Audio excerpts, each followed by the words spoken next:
And before, I'd like to introduce Ken Chapman. I'm not going to give you a long litany because you know Ken well. I do want to thank Ken for pitch hitting at the last minute. As you may have read in the Wednesday edition, John Perone came down with coronavirus and isn't quite comfortable being out amongst us yet. So Ken has agreed to fill in. So with that, Ken Chapman, please.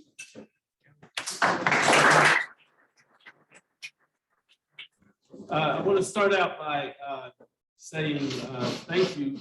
What an honor it is to be a member of this club. I've been because the Salvation Army moves us all over the place a lot. I've been in a lot of different Rotary clubs. This year will begin my 35th year as a Rotarian. Never had perfect attendance anywhere I've been, but 35 years serving in 7 different Rotary clubs. And every single time I have to start over with a red badge. Every single time. I never have understood that. And the other thing is when I donate to the foundation or efforts of the club, they never record it to send over to the next club. So it looks like I don't do anything to support financially, but I do. As a matter of fact, I just gave to the foundation for this. So I talked to you a few months ago about the Salvation Army, what we're doing here in Florida. I want to go a little deeper today, and I got some things to talk about there a little bit deeper than what I talked about before. First of all, thank you to the Rotary Club of Orlando for your ringing of the bell. You're the only club in Central Florida that takes a whole week to ring the kettles. We're greatly appreciative of that. So an overview of Christmas real quickly.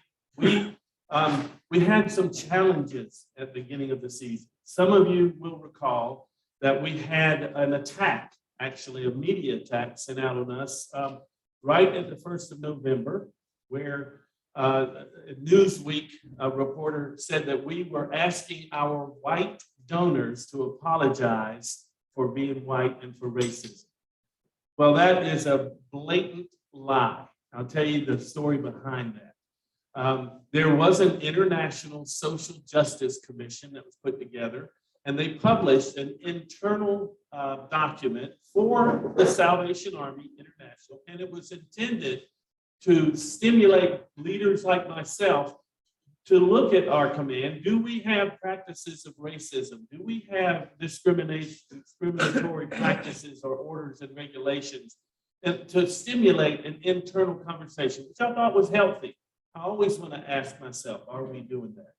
And so this reporter turned it around. And so in that was a statement where people who wrote it in London, which is our international headquarters, wrote a statement that said, white salvationists in the USA should apologize for racism. Well, the only people who should be upset about that are white salvationists in the USA. It never, ever mentioned our donors or the people that we serve, ever.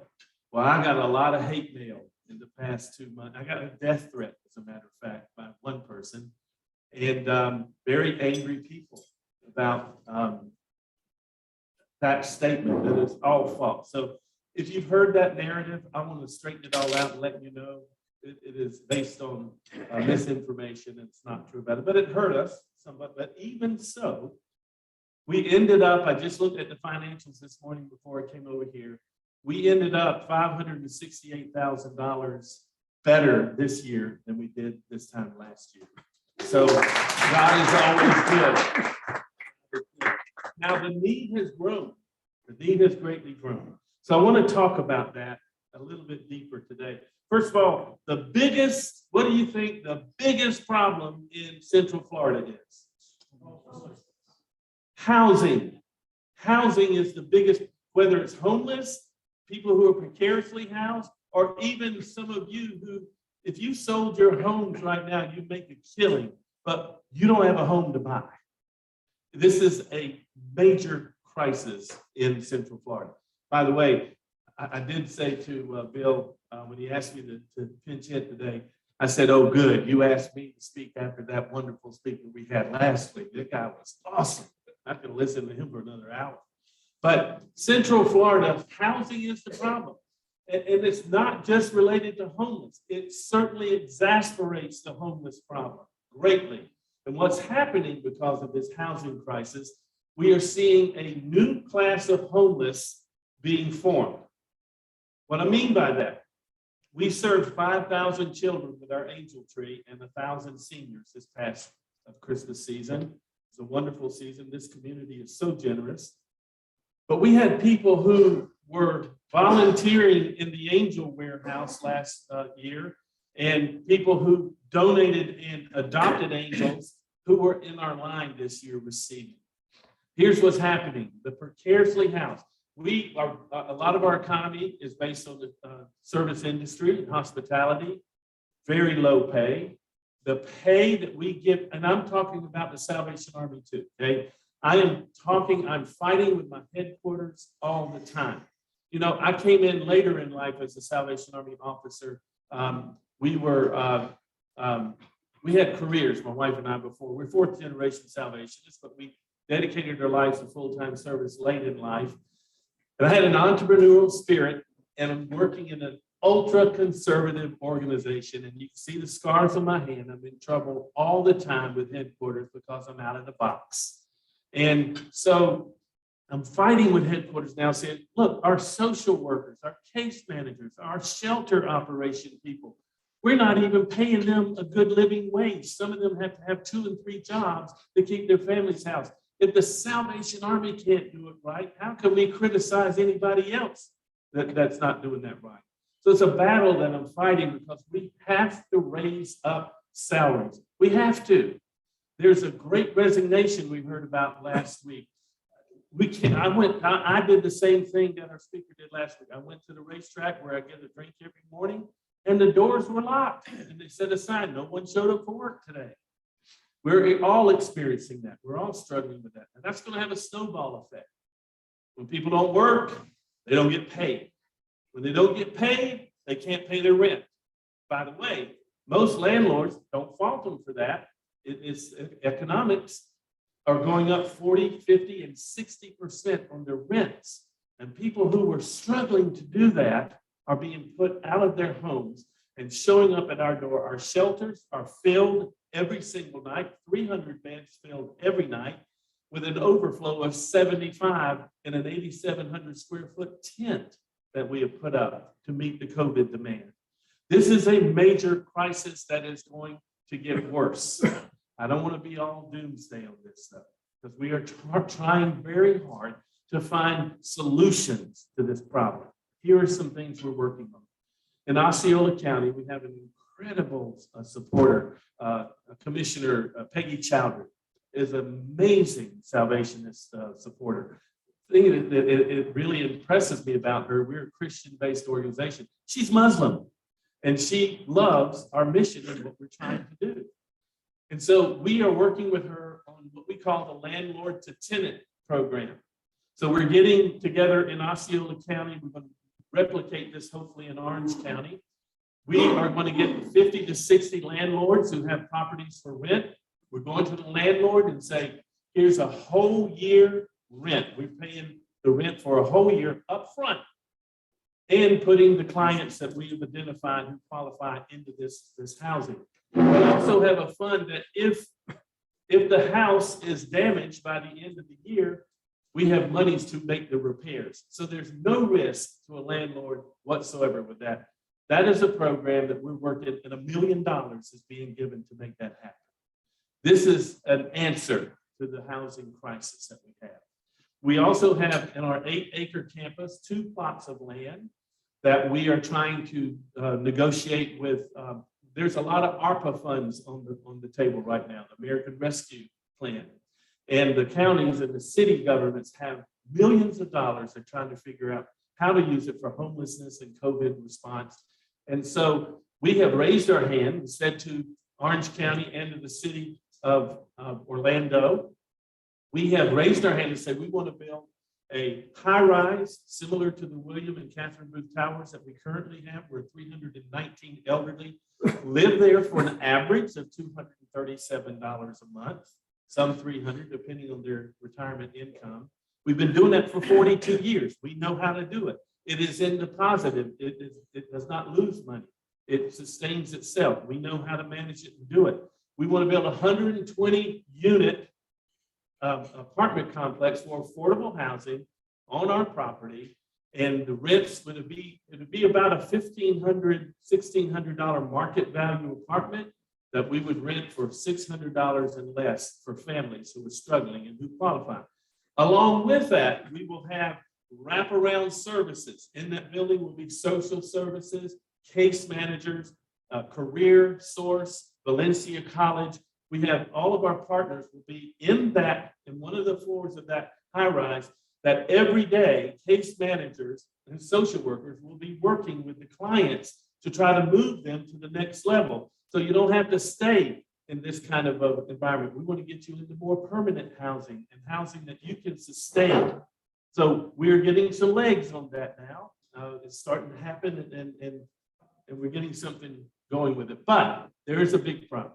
This is the meat I want to get into today. Our mission, the Salvation Army mission, reads this: to preach the gospel of Jesus Christ through serving suffering humanity. We love inclusively, we serve without discrimination.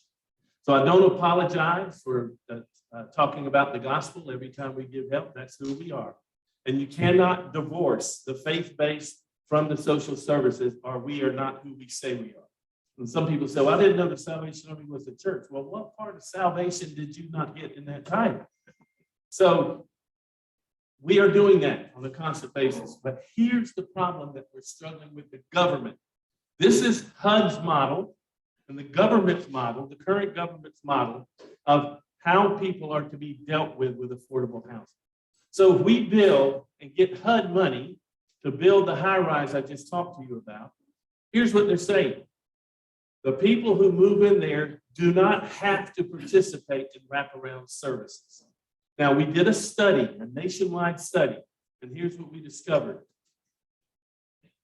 Similar housing that was built in 2012 by Ability Housing and some HUD money. 2012, so here we are 10 years later, 95% of the people who moved in there 2012 are still there. That means, well, it makes sense to, if you got a $1,500 apartment, you're paying $600, why would have messed that up? But the model is wrong, because we're not encouraging people to make their lives better. We're making them dependent upon the government, dependent upon social services. And when people are dependent upon social services and don't care to get any better, our country goes down the tubes. And so our model is, no, if you're in our housing, it's transitional housing. And we want to work with you up 18 months to 2 years. We work with you to get you into more permanent housing. Instead of making $20,000 a year, we get you to the point where you're making $40,000 a year with all of the programs that we have. But our government is fighting us on this and withdrawing funding from us because we're not following their housing first model without wraparound services. So we're fighting it. When I was stationed in Jackson, Mississippi, I was standing outside my first year as an officer, and there was a big long line for people who were signing up for the Angel Tree. And the news station came out and they were interviewing people. And this one lady said, oh, I love this Angel Tree program. I've been doing this for 17 years. Well, when I heard that, my heart absolutely sunk to my toes. 17 years, then we're the problem. It's toxic charity. It is when giving hurts. So if she doesn't have to worry about Christmas by now, but 17 years, it should be her grandchildren that are being served. If she doesn't have to worry about Christmas, well, I can spend my money irresponsibly over here because I know the Salvation Army is going to take care of my Christmas. But that was a defining moment for my officership. And I vowed and declared from that point on, we were going to work to stop that cycle. We started a program in Mississippi, and we had a bank in Mississippi called Bank Plus.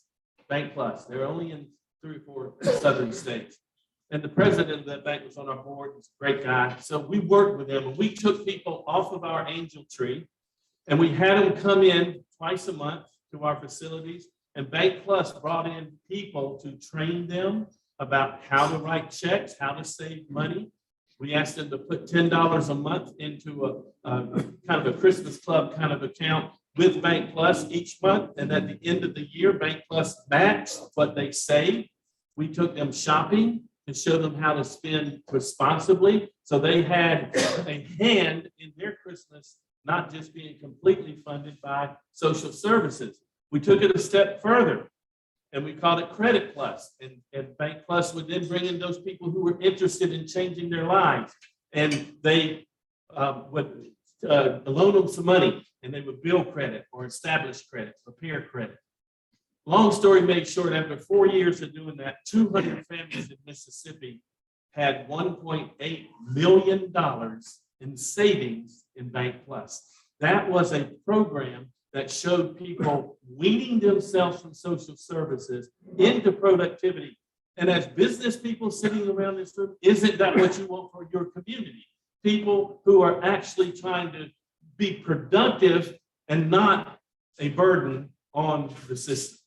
That's what we're looking for. And we're trying to have those kinds of programs here in Orlando, trying to have those kinds of, we call it Pathway of Hope.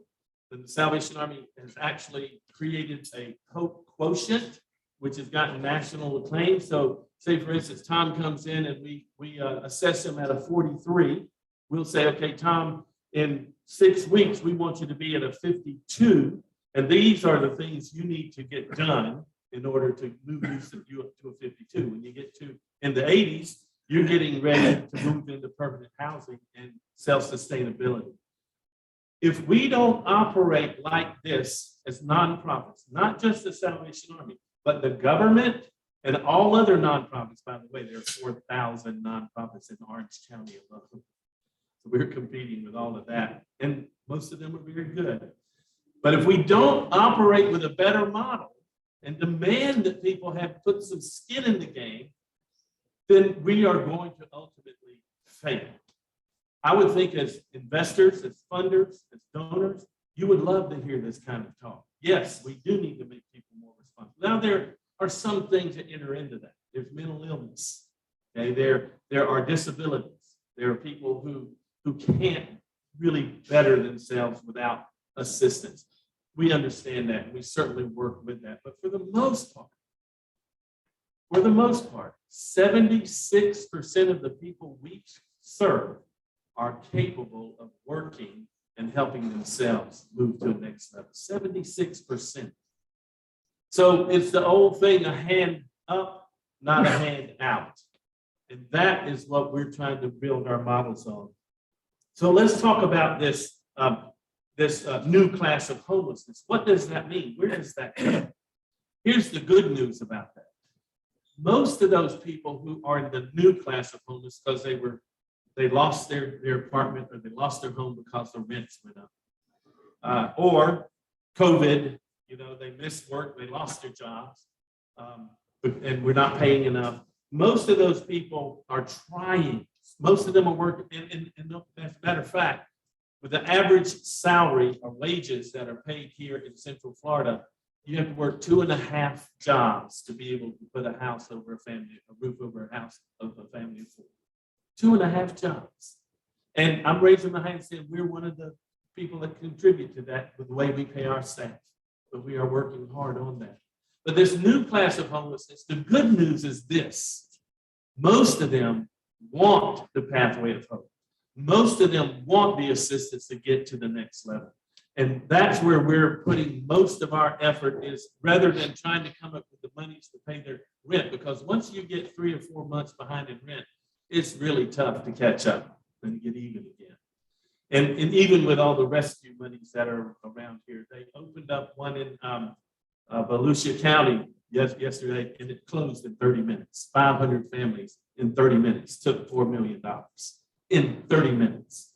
That's how big the need is. But rather than trying to find the money for rents and that kind of assistance, what we're trying to do is to focus on the pathway of hope, to focus on social work, the case managers, to be able to teach them. Maybe it's education they need. Maybe it's some medical things they need to do. Perhaps it's reinstituting their credit and their license, their ID. And by the way, iDignity is a wonderful organization here in Central Florida that helps a lot to get IDs for people. Because without an ID, you can't get a job. By law, you're not supposed to be able to stay in the shelter without an ID. We cheat every night on that because we have to. We just have to. So there are great, great challenges that are facing us now, but we are working diligently to get us where we need to go. Our fundraising efforts have to change. Our Red Kettle campaign, ringing the bells for 135 years, that's been the mainstay. But folks, we went from 80 kettles to 23 kettles, and we were struggling every day to get those covered. People don't want to work anymore. And we were paying $12 an hour for people to ring bells when we couldn't get volunteers. So when organizations like Rotary ring bells, that saves a great deal of money. But think about the logistics of the Red Kettles. You got to have drivers. You got to have all of the equipment. You got to get them there. You got to count it. You got to deposit. You got to account for everything. It is a massive effort with and now the returns are diminishing each year. So we're looking at Red Kettles in a different way now. We have an incredible person we hired from SeaWorld who is going to take this over. So the Red Kettle will still always be our icon. It's part of American traditional Christmas. It will always be there, but we're not going to rely on it like we did before for income. Red Kettle will take on different ways of manifestation. Like I just took it off today because I had a COVID test, but I have the wristbands where we have the QR code. You can put your smartphone up to that and give right there. We're starting a new campaign this year called Bed and Bread. And listen to this. If 10,000 people, it's $25 a month that we're asking for sustaining membership. $25 a month, that's several trips to Starbucks. $25 a month, even some students can afford. If 10,000 people in this area that we call Central Florida gave $25 a month for a year, that's $3 million. And it will be a game changer for us. So we're trying to start pushing those kinds of things. Our TikTok campaign started out in Osceola, became a big success. They set out to raise $200,000 during Christmas. They didn't quite make that, but here's what came out of it. We had 22 TikTok influencers, and together they had 32 million followers. Because some of them represent brands like Justice, the children's clothing store, and Puma, and Ella Bell, and other places like that. We are getting a shipment in a couple of weeks from Puma of over 2,000 brand new shoes, retail value of $130,000 to give out to people that were on our angel tree, kids to get new shoes. And we're going to call the campaign Fill These Shoes. And that relationship with the TikTok influencers, a 17-year-old TikTok influencer brought that to the table, and they raised about $75,000 in cash. So we're looking at kind of non-traditional, interesting ways. I'm meeting with the guy in 2 weeks, and we think the Salvation Army is going to come out with its own Bitcoin. We're looking at crypto. We're looking at every opportunity we can, because if we don't, we'll become the next Blockbuster of the nonprofit world. We have to stay relevant to our community. But here's the bottom line. The bottom line is our founder said, William Booth said in 1865, he said, if I have to stand on my head and play the tambourine with my toes to bring somebody to Jesus, I do it all day. And that is what I get up every day thinking as I put on this uniform. I'm going to do whatever I have to do. And hopefully the people who are here on my advisory board, they see that model in what we do. We get up every day thinking, okay, how long do I need to stand on my head today? How many tambourines do I have to play with my toes today? I'll do whatever it takes, because that's what it's all about. Here's what I learned in life. I was very successful in my earlier life as an event producer. Sat in the green rooms with Aretha Franklin and Liza Minnelli, Christopher Reeve, and had a great life. My wife was the head of HR for the largest school district in Georgia, Gwinnett County. And in our midlife, in in our mid-crisis, our mid-career, we discovered that we can't have life being about us. It cannot be about us because that has no ending. It has earthly value, but it doesn't have any eternal value. And so we dedicated our lives to making people who don't have a voice, bringing hope to people who have lost their hope, to give them a chance to say you can make it. That has eternal values. And in 1910, 2 years before our founder died, he sent one telegram around the world to all of his officers, and it was one word because he could only afford one word. And the word was others. And that is what my life is about, living others, helping others. And when you put yourself aside, and isn't that exactly who we are as Rotarians? Service above self. That prayer today was beautiful and said it perfectly. We push ourselves aside, and when we promote others, we find the true value and the true meaning in life. And if you're not doing that, I urge you to step forth and do that. I'm preaching to the choir here because you guys do that every day. I'm honored to be a part of you. I'll be happy to talk, answer any questions you may have about the Salvation Army or any other crazy thing, about how high Kermit smart jumped when that pick six happened in the fourth quarter. COVID-19, we stepped up in a major way. Thank you for asking that. That was a result of an 8,700 square foot tent being put up. We washed their clothes twice a week. They had to have shower units brought in, porta potties that are emptied and sanitized every day, social workers that help them get connected to things they need. We gave out 1.2 million meals in 18 months and 82,000 bed nights of shelter during COVID. And so we call it the donut grease because in World War II, World War I and II, the Salvation Army brought the donut to America. That's another story I tell you the next time you're scraping the bottom of the barrel. And we call COVID now our donut grease because the governments look at us different.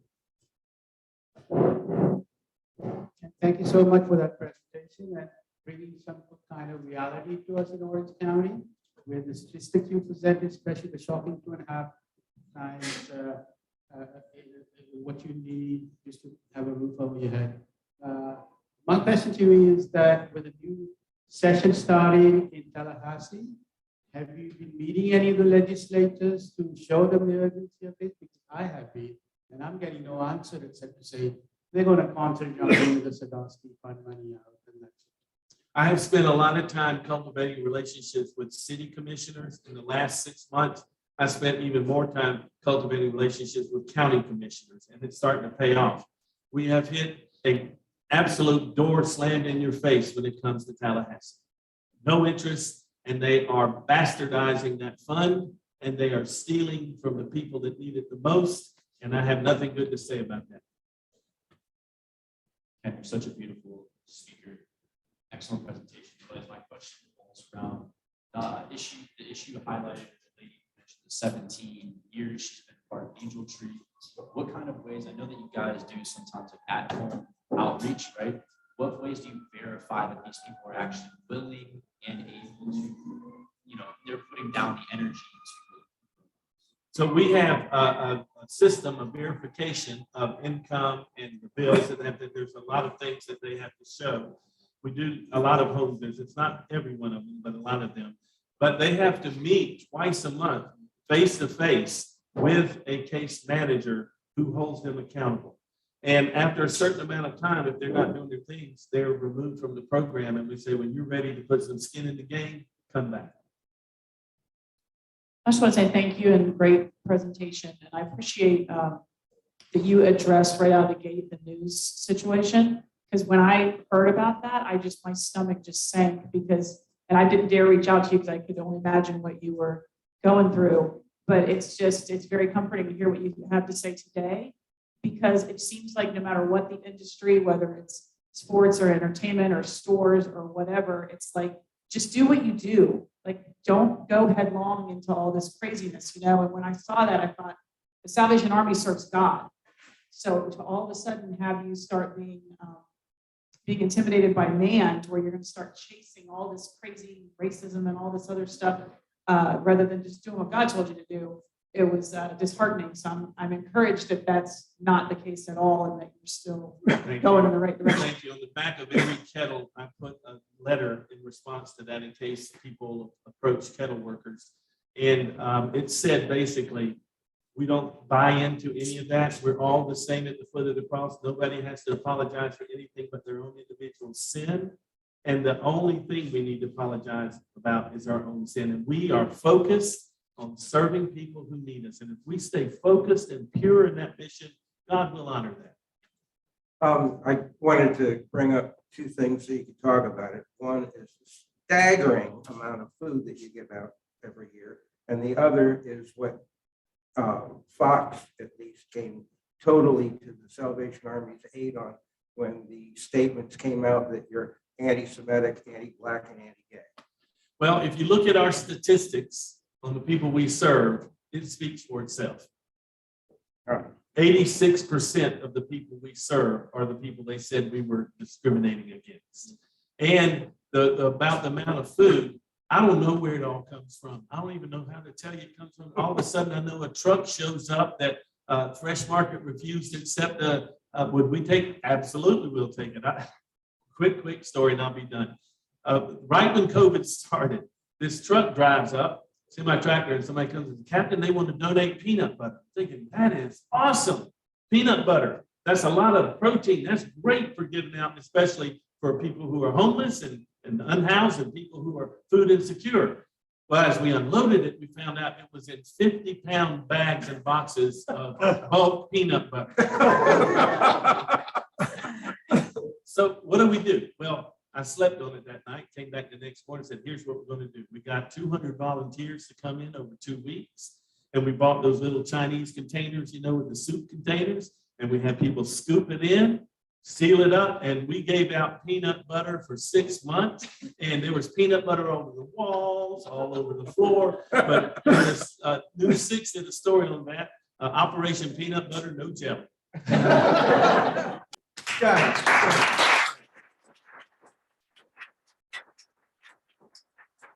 Well, I hope this passion has rubbed off on everybody here and everybody online. What a great message and what a great passion you have. We're so thrilled to have you in this club. We're privileged to have you.